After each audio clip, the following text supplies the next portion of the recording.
ابراہیم علیہ السلام آپ بکریاں چرا رہے ہیں، اسی دوران اللہ کے فرشتوں نے اللہ کی بارگاہ میں عرض کی، یا اللہ تیرے ابراہیم کو آزمانا چاہتے ہیں۔ اللہ نے فرمایا اے میرے فرشتوں چلے جاؤ، میرے ابراہیم کو آزما لو۔ حضرت ابراہیم علیہ السلام کے پاس بے شمار بکریوں کا ریوڑ موجود تھا، آپ بکریاں چرا رہے ہیں، اسی دوران اللہ کے فرشتے انسانی شکل میں چلے گئے۔ ابراہیم علیہ السلام کو جب بکریاں چراتے ہوئے دیکھا، انہوں نے قریب آ کر اللہ کا ذکر کرنا شروع کر دیا، اللہ اللہ کرنے لگ گئے۔ جب اللہ کا ذکر شروع کیا، حضرت ابراہیم علیہ السلام وجد میں آ گئے، آپ پر وجدانی کیفیت طاری ہو گئی۔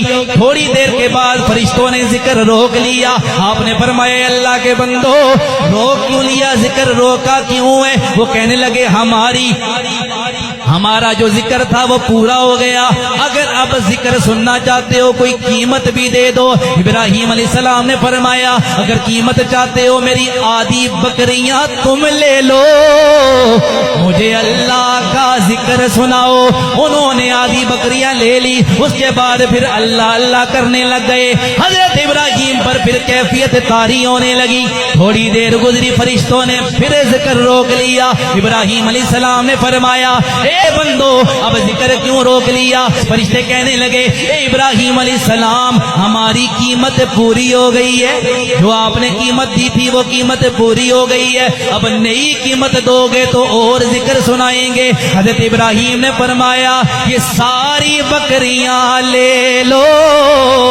مجھے اللہ کا ذکر سناؤ۔ انہوں نے ساری بکریاں لے لی، پھر اللہ کا ذکر کرنے لگ گئے۔ تھوڑی دیر کے بعد پھر ذکر روک لیا۔ حضرت ابراہیم نے فرمایا اب کیا ہوا ہے؟ وہ کہنے لگے قیمت پوری ہو گئی، اور قیمت ادا کرو۔ حضرت ابراہیم نے فرمایا اب تو مجھے دینے کے لیے میرے پاس کچھ بھی نہیں ہے، لیکن میں چاہتا یہ ہوں مجھے اللہ کا ذکر سناؤ، اس کے بدلے میں یہ ہوگا جو بکریاں میں نے تمہیں دے دی ہیں، مجھے اللہ کا ذکر سناؤ، اس کے بدلے میں ساری زندگی تمہاری بکریاں چرایا کروں گا۔